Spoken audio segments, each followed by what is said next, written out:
Ang kulturang kinalakhan natin sa Pilipinas ay lalaki dapat ang maunang magpakita ng interes sa isang babae. Lalaki dapat ang manligaw, ikaw kabarangay. Pabor ka ba sa nakasanayan natin?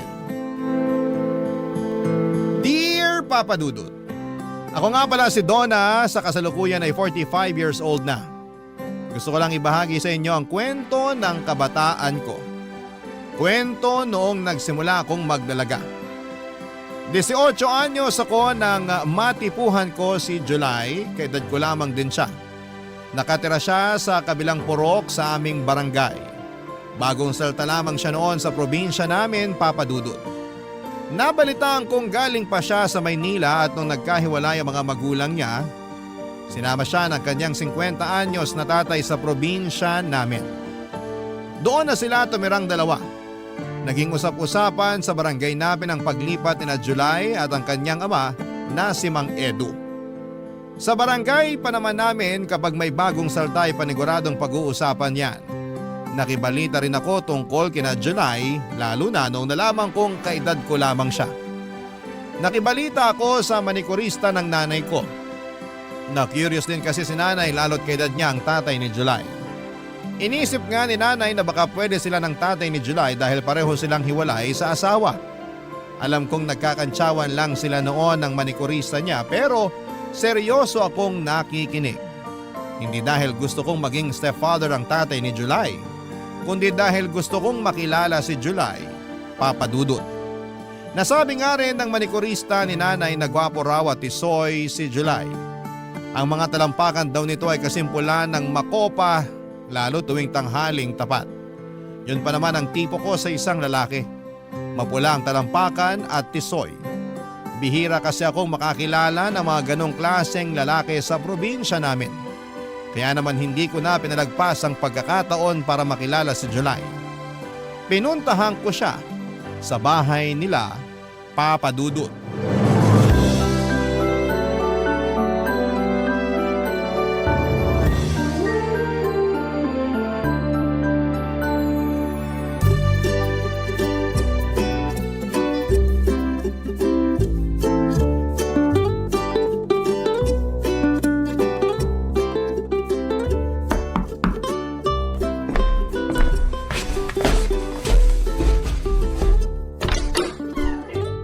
Hello? Ikaw si July, di ba? Oo. Sino ka? May kailangan ka? Ako si Donna. Tagaroon lang ako sa kabilang purok. May kailangan ka ba? Wala naman. Gusto lang kitang makita. Bakit gusto mo ako makita? Ganito lang talaga ako kapag may bagong salta rito sa barangay natin. Ako kasi lagi yung taga-kumusta. Ayos ka naman ba rito sa barangay natin? Ayos naman. Pero medyo naninibago lang kami kasi ang daming taong pumupunta dito sa bahay namin para kumustahin kami ni tatay. Mga hindi naman namin kakilala. Masanay ka na. Ganito talaga sa atin. Para na tayong isang pamilya. Hindi lang kasi ako sanay na pinapaligiran tsaka kinakausap ng mga tao. Sanayin mo ng sarili mo. Lalo na ngayon na kalilipat mo lang dito. Ikaw ang bida ngayon. Kumusta palang talampakan mo? Talampakan ko? Kasi sabi nila pwede raw mamahay ang talampakan. Baka namimiss niya yung lupa ng Maynila. Tapos manibago sa lupa ng probinsya. Alam mo yun? May nakapagsabi na ba sa'yo nun? Mga anong oras namumulang talampakan mo? Seryoso ako! Pasensya ka na pero hindi ko napapansin kung anong oras namumula tong mga talampakan ko. May pictures ka ba ng talampakan mo? Teka lang, bakit ba interesado ka sa talampakan ko? Uy, hindi grabe ka naman. Wala ka na kasing ibang kinumusta kundi talampakan ko Masama bang mag-alala sa talampakan mo? Bakit yan namumula? Hindi mo ba naisip na baka pwedeng senyalis yan ng cancer o kaya kung ano pang sakit? Uy, sobra ka naman. Anong lotion mo? Donna, may pinapagawa pa kasi sa akin si tatay sa loob ng bahay kaya… Pwede ba kitang tulungan? Hindi na, kaya ko na yun mag-isa. Iniiwasan mo yata ako Hindi sa ganun, hindi lang kasi ako sanay na makipag-usap sa tao na puro talampakan ko yung gusto na pag-usapan namin. Ano bang gusto mong pag-usapan? Wala sana. Ako merong gustong pag-usapan. Kung tungkol na naman yan sa talampakan ko, May girlfriend ka na ba? wala. Wala rin akong boyfriend. Congrats? Congrats din sa'yo! Congrats sa atin! Yay! Hindi ko alam pero napapatawa mo ako. Ayos ah. Kapag kailangan mo ng tour guide sa barangay natin, pwede ako ha. Pwede kong ibigay sa'yo yung cellphone number ng nanay ko para i-text mo ako. Wala ka bang sariling cellphone? Bibili ako kapag gusto mo na akong ka-text. Sige. Sa akin ka lang magpapa-tour guide ha. Huwag sa ibang dalaga rito. Teka lang, babalik ako ha. Kukunin ko lang yung cellphone number ni nanay. Wait mo ako! Hindi na nakapagsalita pa si July dahil nagmadali na akong tumakbo pabalik sa bahay namin para mailista sa papel ang cellphone number ni nanay. Hindi ko pa kasi memorize noon ang number ni nanay. Bago bumalik sa bahay ni na July ay naglotion pa ako ng braso at siko ko. Napansin ko kasi na namumuti na dahil sa sobrang dry. Nagsuklay na rin ako at nakihingi ng baby cologne kay nanay. Nang bumalik ako sa bahay ni na July ay inabot ko na sa kanyang number ko. Napatingin ako sa talampakan niya pero nakasuot na siya ng medyas. Nalungkot ako pero alam kong sinadya niya yon dahil marahil naiilang na siya. Na yun ang una kong topic na gustong pag-usapan nang makilala ko siya. Nagpaalam na rin ako kaagad sa kanya at sinabi ko sa kanya na hihintayin ko ang text niya. Tumango lamang siya at ngumiti, Papa Dudut. Sinarado na rin niya ang pintuan pagkatapos. Nanatili siguro ako ng ilang minuto sa labas ng bahay nila bago ako nagpasyang umuwi ng bahay. Nakangiti at panay ang huni ko ng paborito kong love song habang sinasabayan ko ng pilit na sayaw. Napansin yun ni nanay at saktong kakatapos lang magsaing ni nanay kaya may oras ito para kausapin ako sa napansin niya sa akin. Close kami ni nanay. Lalo na nung nawala na si tatay sa buhay namin. Wala akong naitagong sekreto kay nanay, siyang best friend ko. Sinabi ko sa kanyang lahat-lahat. Lalo na yung pagkakakilala namin ni July. Sa kanya ko talaga unang sinabi ang tungkol doon. Wala rin naman kasi akong ibang kaibigan na mapagsabihan. Talagang si nanay lang ang tinuturing kong kaibigan sa buhay ko. Masaya akong nagkwento sa kanya, masaya rin siyang nakinig sa akin. Pinag-usapan namin si July habang umiinom kami ng instant coffee, Papa Dudut.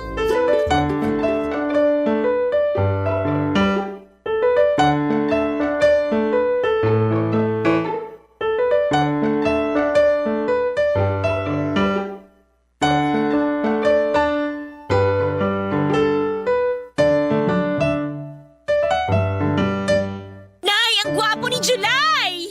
Talaga bang mapulang talampakan niya? Sa susunod ko na makikita. Nakamedyas na kasi siya nung bumalik ako para ibigay yung cellphone number mo eh. Balitaan mo ko kung totoong chismis sa talampakan niya, ha? At kailangan sabihin nyo rin sa akin kung magte-text siya sa inyo ha. Oo naman! Ako pa ang magiging tulay niyo. Crush ko na siya, Nay. Mukha siyang artista. Ganun pala talaga kapag nabababad ka sa tubig ng Maynila, no? Kakaiba yung kislap at yung puti mo. Yun nga rin ang sabi-sabi ng mga tsahin mong nakatira sa Maynila. Malakas daw kasi ang chlorine dun. Pwede ba tayo magpalagay ng chlorine sa poso natin, Nay? Baka mahal yun. Ipambili na lang natin ng karne. Siguro mayaman si na July, no? Mukha naman. Laki ba naman ang bahay na tinutuluyan nila? Kapit-bahay nga niya yung mga OFW sa Japan at Dubai eh. Magustuhan ka kaya niya? Parang langit at lupa kayo? Mabilib ka naman sa akin, Nay. Hindi man tayo mayaman, pero maganda naman ako. Tiwala naman ako sa ganda mo. Ikaw nga lagi ang muse sa purok natin tuwing may ligay. Buti pinaalala niyo yan. Ipapakita ko kay July yung mga picture ko na nag-muse ako last year. Ang ganda ko dun, di ba? Isuot mo na rin yung shorts na ginamit mo nung nag-muse ka para lalo siyang mabilib sa'yo. Hindi na kasya sa akin yun eh. Tumaba na ako. Isusuot ko na lang yung bestidang pinagsisimbang gabi ko. Yung kulay dilaw. Nagmumukha kang may hepa sa bestida na yun. Mag-shorts ka na lang. Makinis naman ang hita mo. Nay, pag niligawan ko ba siya, may tsansa kaya ako? Oo naman. Wala sa lahi natin ang nababasted. Para kasing naiilang siyang kausap ako eh. Nandibago lang siguro. Sanayin mo lang sa presensya mo. Ano kayang pwede kong ibigay sa kanya kapag manliligaw na ako? Magluluto ako ng champurado bukas. Hatiran mo siya. Lalagyan ko ng maraming ebap. Sige nga, Nay. Sasabihin ko na ako ang nagluto. Mahilig naman ang mga lalaki sa babaeng magaling magluto, di ba? Diyan ko nadali ang tatay mo. nagpapa-in love si tatay? Lagi ko siyang binibigyan ng gumamela. Yung tanim ng lola mo noon, bago maubos ang bulaklak ng gumamela ng lola mo, napasagot ko na ang tatay mo. Wala naman tayong gumamela rito sa bakuran eh. Ano kayang pwede kong ibigay sa kanya? Wala pa namang namumungang bulaklak ngayong buwan dito sa atin. Bibigyan na lang kita ng pera para bumili ka na lang ng bulaklak sa palengke, kahit yung mura lang. Hindi ako marunong bumili ng bulaklak, Nay. Basta pakiramdam mo lang kung ano yung bulaklak na magpapakilig kay July. Pwedeng rosas, sampagita o orchid. Mapapasagot ko rin kaya si July tulad nung nangyari sa inyo ni tatay? Oo naman! Malaki ang tiwala ko sa mga bulaklak. Kaya bukas, agahan mong pumunta sa palengke para makapili ka pa ng bulaklak. Dadagdagan ko para makabili ka rin ng candy na iaabot mo sa kanya. Marami roon sa palengke yung kinikilo ng mga candy. Tsaka pwede kong balutin ng ribbon yung bulaklak, no? Para presentable. Ayan! Tama yan! Planuhin mo ng maayos ang panliligaw mo kay July. Ipagtitiri kita ng kandila pag nagsimba ko sa linggo. Teka sandali. Sino kaya ito nag-text? Donna! Nag-text na si July! Nay! Papakasalan na niya ako! Napalundag pa kami ni nanay dahil sa sobrang kilig, Papa Dudut. Hindi kami kaagad nakapag-reply dahil hindi namin alam ang isasagot sa text niya. Nagtanong lang naman si July kung hanggang anong oras dumadaan ang jeep sa amin. Makalipas ang isang oras nakapag-reply na ako. Tinuro ko kung saan magandang sumakay ng jeep at kung hanggang anong oras lamang yon nagbabiyahe sa amin. Binigay ko na rin ang number ng tito ko na isang tricycle driver kung sakaling gusto niyang magpahatid. Tinulungan ko siya sa lahat ng kailangan niya para makita niya ang karapat dapat akong dalaga para sa kanya. Matipid lang naman ang mga sinagot niya sa akin. Kahit maalan nobela ang haba ng mga sagot ko sa kanya. Ayos lang yon sa akin, ang importante, Papa Dudut, ay tinext pa rin niya ako. Hindi ko na nga gustong bitawan noon ang cellphone ni nanay kung hindi lang tumawag ang kumare niya. Kinabukasan maaga ako nagtungo sa palengke para bumili ng bulaklak. Marami na akong inikutan pero wala akong natipuhang bulaklak na babagay para kay July. Inuna ko nang bumili ng tingi-tinging candy. Magkakahalo ang tsokolating bilog at ibang matatamis na candy na kahulma ng mga bulaklak na binalutan pa ng asukal. Nang sa wakas ay makakita na ako ng puting rosas na ibinigay ko kay July. Sakto namang napansin kong nahulog ko ang perang ipangbibili ko ng bulaklak. Konti na lang ang natira sa akin, Papa Dudut. Nalungkot ako dahil hindi ako nakabili ng rosas. Pauwi na sana ako nang mapadaan ako sa bentahan ng gulay. Nakita ko rong ang madidilaw na bulaklak ng kalabasa. Mas sariwa pa kesa sa rosas na una kong nakita. Nagtanong ako sa presyo noon at sakto yon sa naiwang pera sa akin, Papa Dudut. Kaya naman walang pag-aatubiling binili ko yon at saka nagmadali nang sumakay ng jeep pabalik sa barangay namin, Papa Dudut. Barangay Love Stories. Barangay Love Stories. Papa Dudut, nagmadali akong bumalik sa bahay dahil napagpawisan ako sa palengke. Kinailangan kong magpalit ng damit at mag-ayos. Binabad ko muna sa garapon na may tubig ang nabili kong bulaklak ng kalabasa. Nagmadali na akong maligo at magpahid ng lotion. Pinuntahan ko rin ang kwarto ni nanay para makigamit ng lipstick niya at pulbos. Wala si nanay noon, nagsimba siya kasama ang kumare niya. Alam kong pinagtirik din niya ako ng kandila para mapabilis ang pagsagot sa akin ni July. Nung makapag-ayos na ako ay nilapitan ko ang altar namin para humingi ng tulong sa Diyos. Para lakasan ang loob ko sa gagawin kong panliligaw kay July. Medyo nanginginig pa ako noon dahil parang gusto ko nang umatras. Kaso kapag naaalala ko ang kwento ng pag-iibigan ni nanay at tatay ay nabubuhayan ako muli ng loob. Nagkape muna ako para masigurado lang na malakas ang loob ko kapag hinarap ko si July, Papa Dudut. Inabangan ko ngang makabalik si nanay para mapalakas pa nito ang loob ko. Kaya lang ay naubos ko na ang kape at nahuhulas na ang pulbos ko ay wala pa rin si nanay. Kaya nagpa siya akong sugurin na ang bahay ni na July. Bitbit ang bulaklak ng kalabasa. Dahan-dahan ako naglakad patungo sa bahay ni na July. Ayokong tumakbo dahil baka mahulas ang pulbos ko sa mukha. Saka para hindi agad kumupas ang baby cologne na ibinudbud ko sa damit at kilikili ko. Nang makarating na ako sa harapan ng bahay nila ay nag-alangan akong kumatok. Ang dami kong in-overthink. Paano kung allergic pala siya sa bulaklak ng kalabasa? Paano kung ayaw niya sa amoy ng baby cologne? Paano kung ayaw niya sa babaeng nagpupulbos ng mukha? Nasa ganitong pag-iisip ako, Papa Dudut, nang bigla na lamang bumukas ang pintuan at niluwa noon si July. Papa Dudut.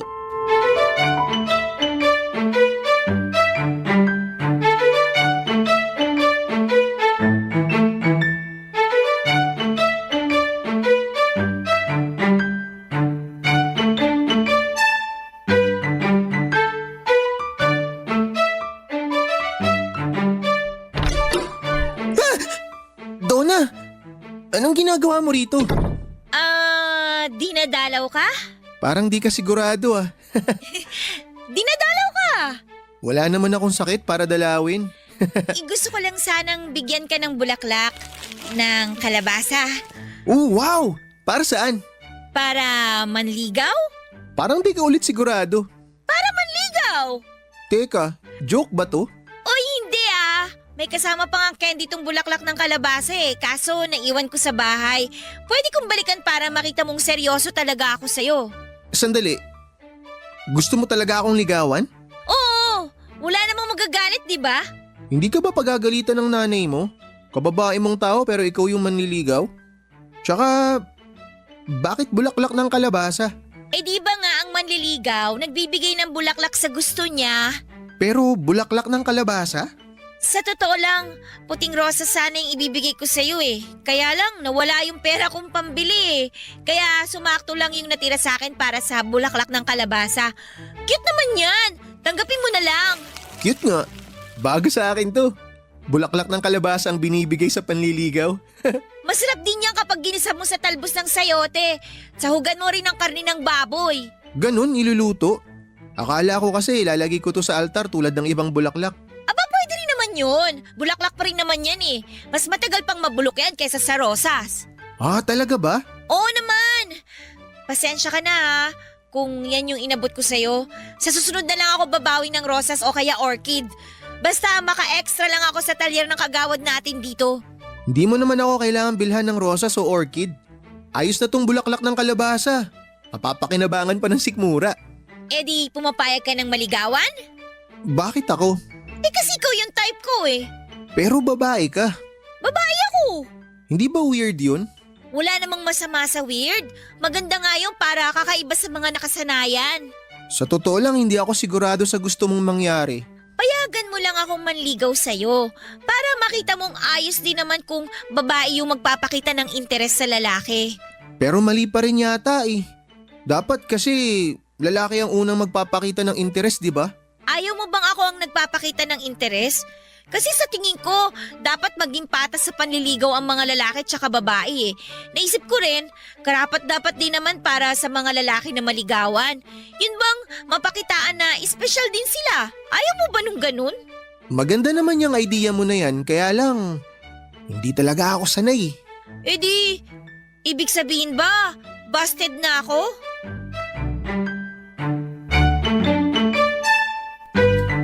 Papadudot, hindi naman umimik si July sa tanong ko. Pinagmasdan ko lamang ang mukha niya. Hindi ko mabasa kung ano ang laman ng isipan niya. Inulit ko ang tanong ko sa kanya pero ang tanging sinagot lamang niya ay kailangan niyang pumunta ng plaza dahil gusto niyang bumili ng scramble at kikiam. Inaya niya akong sumama sa kanya at natuwa ako. Bit-bit pa rin niya ang bulaklak ng kalabasa at sabay na nga kaming naglakad patungo sa plaza. Malapit lang naman yon sa bahay nila. Kaya mabilis din kaming nakarating. Nilibre niya ako ng scramble at kikiam. Naupo kami sa sulok habang kinakain ang mga yon. Hindi niya ako kinakausap. Nakafocus siya sa kinakain niya. Ako naman ay nakafocus sa mga susunod kong plano kung paano ko mapapaibig si July. Pagkatapos namin kumain ay inaya na niya akong umalis. Ayoko pa sana pero sinabi niyang magsasaing pa raw siya. Hinatid ko siya hanggang sa bahay nila at nagpaalam at initian naman niya ako. Hindi ko na inulit ang tanong ko kung busted na ba ako sa kanya. Nabuhayan pa rin ako ng pag-asa dahil ibig sabihin lamang noon ay hindi niya sinasarado ang pintuan sa panliligaw ko. Yun ang nakuha kong mensahe base sa ipinakita niya. Masaya akong umuwi ng bahay at nakwento ko nga agad kay nanay ang nangyari. Pinalipas ko ang ilang araw, bumili ako ng bulaklak ng kalabasa. Kahit may pangbili naman ako ng rosas dahil nakapag-extra na ako sa talyer ng kagawad namin. Mas pinili kong bilhan pa rin siya ng bulaklak ng kalabasa dahil alam kong natuwa siyang sa pagiging praktikal ng ideya na yon. Nagtungo ako sa bahay nila. Malakas ang loob kong kumatok at inaasahan kong si July muli ang magbubukas ng pintuan pero nagulat ako nang ang tatay niya na si Mang Edo ang nagbukas ng pinto.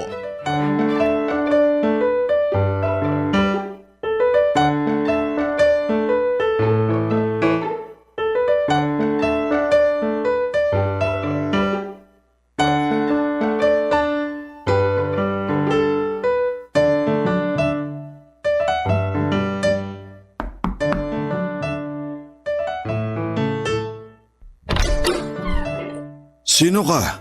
Donna po, kayo po ba si Mang Edu? Ako nga. Paano mo ako nakilala? Sikat po kayo ni July dito sa barangay natin. Ganun po talaga kapag bagong salta. May kailangan ka ba? Ah, yung anak niyo po sana. Si July. Hindi mo siya naabutan. Kaalis lang din kanina. Pinapunta ko sa palengke para bumili ng hapunan namin. Ah, ganun po ba? Pwede ko po ba siyang hintayin? Mukhang matatagalan pa yon. Nagpaalam sa akin na maglilibot daw sa bayan. Sayang naman. Dala po ba niya yung cellphone niya? Dala naman, kaya lang walang load yun ngayon. Pwede niyo po ba siyang i-text na nandito ako sa inyo para umuwi na po siya? Matanong nga kita, Iha. Sino ka ba? Donna nga po. Nasabi ko na naman po sa inyo kanina, di ba? Ang ibig kong sabihin, ano ka ba ni July? Ngayon lang kasi kita talaga nakita. Wala ring nakakwento tungkol sa iyo ang anak ko. Ah, hindi pala niya nasabi sa inyo. Nobya ka ba niya? Ay, hindi pa po. Hindi pa. Ibig sabihin ba niyan nililigawan ka niya? Hindi rin po. Nagkakamabutihan naman ba kayo? Naguguluhan na ako. Ano ba ang totoo? Ako po yung nanliligaw sa kanya. Ano? Ako po yung nanliligaw sa kanya. Narinig ko naman. Pero seryoso ka ba sa sinasabi mo? Oo naman po. Heto nga po at may dala akong bulaklak ng kalabasa para sa kanya. Kasi nga po nanliligaw po ako.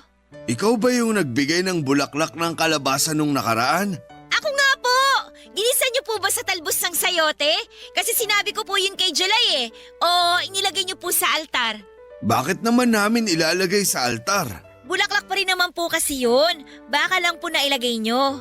Huwag mo sanang mamasamain tong sasabihin ko sa'yo, Donna. Ano po yun? Ayokong makitang nanliligaw ka sa anak ko. Liligawan ko na lang po siya kapag wala kayo. Joke! Seryoso ako. Hindi ka ba naturuan ng tatay mo na dapat lalaki ang manligaw at hindi babae? Nanay ko po nagturo sa akin na walang masama kung babae po yung manligaw sa lalaki. Patas naman daw po kasi ang mga babae at lalaki lalo na po pagdating sa pag-ibig. Mali naman ang nanay mo. Ha? Bakit naman po mali? Siya rin naman po ang nanligaw sa tatay ko. Sila rin po yung nagkatuluyan. Ako nga po yung bunga Pero hindi magandang tingnan. Ano na lang ang iisipin ng mga ninuno natin kapag binaligtad mo ang role ng babae at lalaki? Wala na po silang pakialam doon. Matagal na po silang nasa langit at nagsasaya. Ang importante, yung pong ngayon. Yung matuto tsaka masanay tayo sa pagbabago. Hindi maganda ang pananalitang ganyan, Iha. Pasensya na po pero sinasabi ko lang naman po yung totoo. Sinasabi ko rin ang totoo. Ayokong maaligid ka sa anak ko para manligaw. Kung gusto ka niya, hintayin mong siya ang lumapit sa'yo. Napalunok ako sa huling sinabi ng tatay ni July sa akin, Papa Dudut. Nasaktan ako roon nang ipilit niyang huwag na akong manligaw. Sinubukan kong depensahan ang sarili ko pero nagpaalam na si Mang Edu. Kailangan na raw niyang magsiesta. Alam ko namang paraan lamang niya yon para makaiwas. Sinubukan kong iabot sa kanya ang bulaklak ng kalabasa para ibigay na lamang kay July, Papa Dudut. Pero tinanggihan niya yon. Mas lalo akong nasaktan. Pinagsarahan niya ako ng pintuan at hindi ako kaagad nakagalaw sa pwesto ko. Nabitawan ko na lang ang hawak kong bulaklak ng kalabasa. Hindi ako kaagad umalis sa harapan ng bahay nila at naiyak na ako noon pero kinailangan kong lakasan ang loob ko para ipakita sa mga ninuno ko na hindi ako talunang babae. Dinampot ko ang bulaklak ng kalabasa at nagmadaling umalis sa bahay nila July, Papa Dudut. Hindi muna ako umuwi ng bahay at nagtungo muna ako sa plaza kung saan kami kumakain ni July ng scramble at kikiam. Nagtungo ako roon para magdasal. Mas malawak kasing tingnan ang kalangitan sa plazang yon. Kaya naisip kong makikita ako kaagad ng Diyos kapag nanalangin ako roon. Mataimtim akong nagdasal, Papa Dudut, at humiling na sana ay magbago ang isipan ng Mang Edu tungkol sa panliligaw ko sa anak niya. Hindi ko na malaya na naglalakbay na ang isipan ko sa negatibo. Tuloy-tuloy na binubulungan ako ng utak ko na tama si Mang Edu. Dapat ko nang itigil ang panliligaw ko kay July dahil hindi yon tama para sa isang babaeng katulad ko. Hindi nagpapigil ang mga negatibong ideya sa utak ko hanggang sa namalayan ko na lamang ang sarili ko na sumuko na sa mga yon. Napaiyak na lamang ako, Papa Dudut, at hinayaang malaglag sa lupa ang bulaklak ng kalabasa na hawak ko. Barangay Love Stories. Barangay Love Stories. Tulad ng nabanggit ko noong simula ay sinanay nga ang nanligaw kay tatay, Papa Dudut. Magkaklase sila noon at maraming nagkakagusto kay tatay pero si nanay lang ang naglakas ng loob na lumapit para manligaw. Inunahan na niya ang mga nagbabala kay tatay. Mabilis na nahulog ang loob ni tatay kay nanay, Papa Dudut. Lalo na't lagi siyang hinahatiran ni nanay ng bulaklak ng gumamela at tsampuradong sagana sa evaporada. Doon niya nga totoong nadali si tatay. Hindi naman nila pinagbigay alam sa lahat ng tao na si nanay ang nanligaw kay tatay. Pinalabas pa rin nilang dalawa na si tatay ang nanligaw para hindi kutyain si nanay na mga kakilala nila. Naging masaya sila sa pag-iibigan nila, Papa Dudut. Natapos ang relasyon ng pag-iibigan nila noong nasa unang taon pa lamang ako ng high school. Pero hindi naman ibig sabihin noon ay hindi na naging totoo ang pagmamahala nila. Siguro nakadikit lang talaga sa pakete nila ang expiration date ng pagsasama nila. Ang kwento ng mga magulang ko ang dahilan kung bakit malakas ang loob kong manligaw kay July.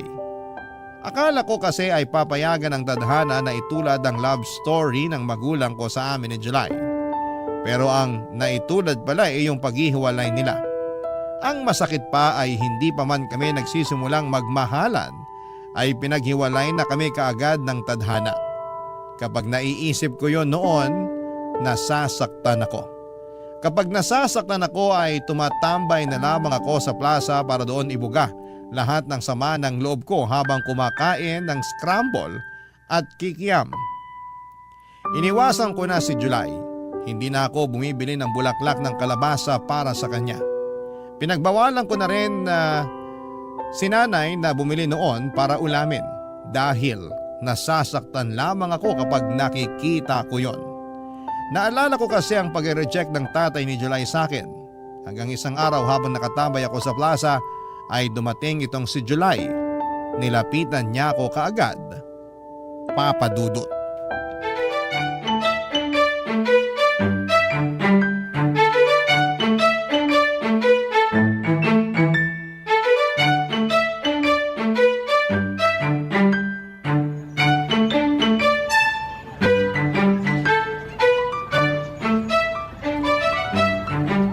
Donna!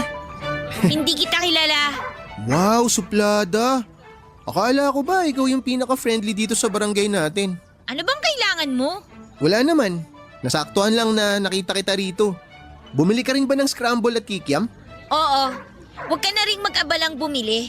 Kasi sinimot ko na lahat ng bentang scramble. Ba't ba parang galit ka sa akin? Hindi ako galit sa'yo, no? Hindi ka na dumadalaw sa bahay. Bakit? Mismo? Siguro. Ay, alam mo, hindi ko pala nasabi sa'yo na tama ka. Ang sarap pala ng bulaklak ng kalabasa kapag ginisa. Lalo na pag nilagyan mo ng talbos ng sayote tapos sinahugan mo ng baboy. Ang sarap. Sabi sa'yo eh. Bakit mo ba ako sinusupladahan? Itanong mo sa mapulang talampakan mo. Ayan na naman tayo sa talampakan eh. Sa susunod, kapag makakasalubong kita, pwede magmedyas ka na lang lagi. Takpan mo yung talampakan mo ha. Please lang, dagdag ka sa polusyon. Lo, ano naman naiambag ng talampakan ko sa polusyon? Basta, umalis ka na nga. Sabihin mo muna kasi kung bakit ganyan ang trato mo sa akin. Hindi pwede. Hindi na ba ako talaga makakatanggap ng bulaklak ng kalabasa sa'yo? Ang galing mo pa naman mamili nun. Kahit kamote, hindi ka makakatanggap sa akin. Uy, paborito ko yung kamote. Lalo na kapag nilaga tapos sinawsaw mo sa brown sugar. Paborito namin ni tatay yun na merienda. Walang nagtatanong no. Ang suplada naman itong manliligaw ko. Di ba dapat ako yung nagsusuplado sa'yo? Umalis ka na nga. Ay, pinapaalis na ako. Sige ka. Anong sige ako? Kapag pinaalis mo pa ako, sa iba na ako magpapaligaw. Ano? Ang sabi ko, kapag pinaalis mo pa ako, sa ibang babae na ako magpapaligaw. Sa kanya na lang ako magpaparigalo ng bulaklak ng kalabasa. O kaya, baka sa susunod, di na bulaklak ng kalabasa ang ibigay niya sa akin. Totoong bulaklak na. Totoong bulaklak? Ano bang akala mo sa bulaklak ng kalabasa? Hindi totoo? Gawa sa papel? Gawa sa hangin? Kathang-isip? Ganon? Joke lang. Ikaw naman ang init talaga ng ulo mo ngayon. Nakarami ka naman ng scramble ah. Di ba dapat malamig ang ulo mo? Magpaligaw ka na lang sa iba. O mas maganda, ikaw na lang talaga ang manligaw. Nakakahiya naman sa'yo. Hindi ka pwedeng ligawan kasi lalaki ka. Hindi ako pwedeng manligaw kasi babae ako. Ano ba Sa kasi... susunod na buhay ko, sana lalaki na lang ako para hindi na ako pagbawalang manligaw. Sa susunod na buhay mo, sana maging ipis ka na lang para madali kang tapakan. Ay, ano bang nangyayari sa'yo? Hindi ka naman ganyan ah. Pag natauhan na, hindi na talaga magiging katulad ng dati.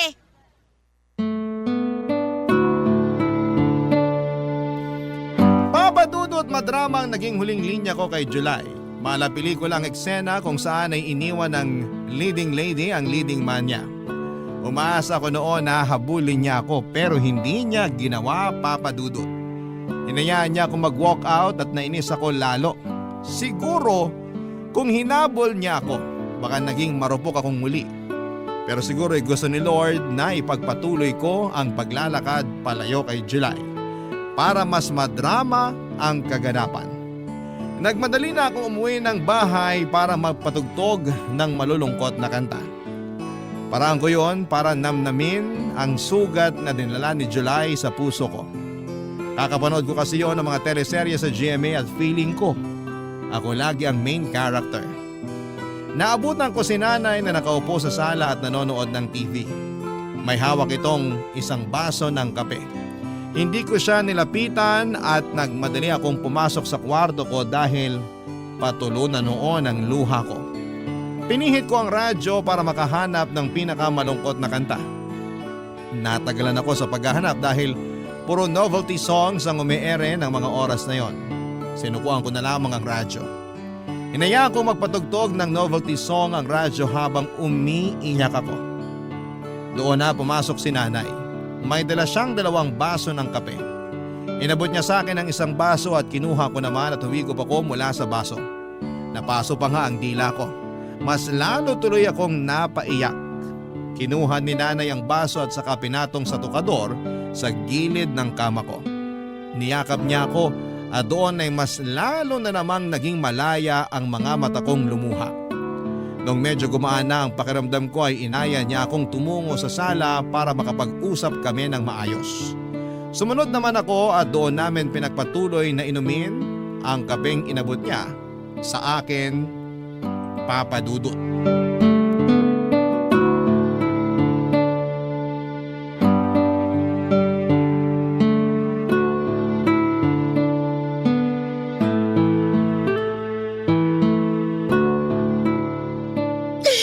Hindi na ba mainit yung kape mo? hindi na po nakakapaso. Bakit ka ba umiiyak? Eh si July po kasi Anong ginawa niya sa'yo? wala naman siyang ginawa. Yung tatay kasi niya, Anong ginawa ng tatay niya? pinagbawalan niya akong ligawan si July. Kasi hindi raw yun gawain ng isang babae. Ay nako. At nagpadala ka naman. Nakuwento mo ba ang love story namin ng tatay mo? Opo! Pero ayaw daw ng mga ninuno natin na manligaw ako sa lalaki. Hindi raw kasi yun ang nakaugalian. Porkit hindi nakaugalian, mali na agad? Alam ba niyang ayaw ng mga ninuno natin ang baluktot na pag-iisip? Sana na'y nandun ka para may kakampi ako nung pinagalitan ako ni Mang Edu. Pwede ko siyang puntahan ngayon para mapagsabihan. Anong akala niya sa anak niya? Ginto? Teka, at may kumakatok. Sige, ituloy mo muna yung pag-iyak dyan. Oh! July! Magandang hapon po, ma'am. Anong ginagawa mo rito? Gusto ko lang po sanang makausap si Donna. Busy siya sa pag-iyak. Bakit po siya umiiyak? Nagtanong ka pa. Malamang binasted mong anak ko. Hindi ko naman po siya binasted eh. Pero pinapabasted siya ng tatay mo sa'yo. Ganon na rin yun. Po? Naku, wala po akong alam dyan. Pwede ko po ba siyang makausap? O pasok ka. Salamat po. Oh, anong ginagawa mo dito? Maiwan ko muna kayo. Lalabas muna ako. Teka nay! Mag-uusap kayong dalawa dyan. Silipin mo na rin yung sinaing ko mamaya. Ano ba kasing ginagawa mo dito? Iniwan na kita sa plaza, di ba? Bakit sumunod ka pa dito? Kasi gusto kitang bigyan ng bulaklak ng kalabasa. Ito oh, kabibili ko lang yan sa palengke nung nag-walkout ka. O, kunin mo na. Para saan to? Ba't mo ako binibigyan ng bulaklak ng kalabasa? Regalo ko yan sa'yo kasi manliligaw ako. Hindi ako magpapaligaw sa'yo, no? Gusto mo ba sa iba na lang ako manligaw? Sige, tingnan natin kung may babaeng tatanggap ng bulaklak ng kalabasa. Biro lang, wala naman talaga akong balak manligaw ng iba eh. Tinatakot lang kita para di mo ako basti din. Ako nga itong binasted ng tatay mo para sa'yo, no? Bakit ka ba kasi nakikinig kay tatay? Eh ako naman yung may gusto sa'yo. Hindi kita babasti din, promise. Kaya please, huwag mo rin akong basti din. Bakit kasi ayaw mo ako manligaw sa'yo? Ang simple lang naman nun eh. Eh nawiwirdohan nga kasi ako. Ayoko talaga. Kagaya mo rin palang tatay mo eh. Wala kayong bilib sa mga babaeng katulad ko. Uy hindi ah, bilib ako sa mga babaeng katulad mo. Buo ang respeto ko sa inyo ng nanay mo. Kaya nga gusto ko na ako ang magpakita sa'yo ng respeto at interes eh. Kung papayagan mo ko, may papakita ko sa'yo lahat yun sa panliligaw ko. Pero gusto ko pa rin manligaw sa'yo para ipakita sa'yo kung ano yung kaya mong gawin bilang isang lalaki ay kaya ko rin gawin bilang isang babae. Paano ba tayo magkakasundo? Pareho na lang tayo manligaw sa isa't isa. Uy, gusto ko yan. Mas okay yung idea na yan. Panalo yung ganyang setup. Donna, Ano yun? pwede mo bang igisa yung bulaklak ng kalabasa sa talbos ng sayote ngayon? Palambing naman oh. Nagkikrave kasi ako eh. Napailing na lamang ako habang nakangiti sa request ni July sa akin. Naging paborito na niya ang ginisang bulaklak ng kalabasa at talbos ng sayote. Inaya ko siya sa kusina para ma-check namin ang sinaing ni nanay. Sinamahan niya akong lutuin ng bulaklak ng kalabasa. Habang hinihintay na maluto yon ay nilabas ko sa ref ang natirang tsampurado na niluto ni nanay noong umaga. Dinamihan ko ang evaporada at pinakain ko kay July. Nagustuhan niya ang malamig na tsampurado, yun din ang paborito kong klase ng tsampurado, malamig. Nagkakwentuhan at nagkatawanan kaming dalawa papadudot habang pinagsasaluhan ang malamig na tsampurado. Isa marahil yon sa mga hindi ko makakalimutang alaala sa buhay ko. At yon ang madalas kong kinekwento sa mga naging anak namin ni July. Oo, nagkatuluyang kaming dalawa ni July. 2 taon ang inabot ng relasyon namin bilang magkasintahan bago niya ako inayang magpakasal. Ako pa naman sana noon ang nagbabalak na mag-propose sa kanya. Kaso'y naunahan niya ako. Wala namang kaso yon. Pareho lang naman kami ng gusto. At ngayong pareho na kaming 45 ay wala na kaming ibang hinihiling pa kundi ang dagdagan pa ng Diyos ang buhay namin para makapagsama kami ng mas matagal. para marami pa kaming taong makwentuhan ng love story naming dalawa. Kaya nga naisip ko ring ibahagi sa inyo sa Barangay LS ang kwento naming mag-asawa para mabigyan ng pag-asa ang bawat isa sa forever. Andyan lang ang forever sa gilid ninyo. Nag-aabang lang kung kailan ka magkakaroon ng lakas ng loob para lapitan ito. Sa lagay ko, ako ang naunang naglakas ng loob na lumapit. Sumunod sa akin si July at heto kapwa na namin hawak ang forever namin. Maraming salamat po sa pagbabahagi ng aming kwentong mag-asawa. Hanggang sa muli, ako po ang inyong kabarangay forever, Donna. Barangay Love Stories. Barangay Love Stories. Anong say mo sa Barangay Love Stories na ito? Pagkwentuhan natin sa comment section yan. Nagustuhan ng iyong napakinggan? Ituloy yan via live stream sa www.gmanetwork.com/radio. Barangay LS 97.1 Forever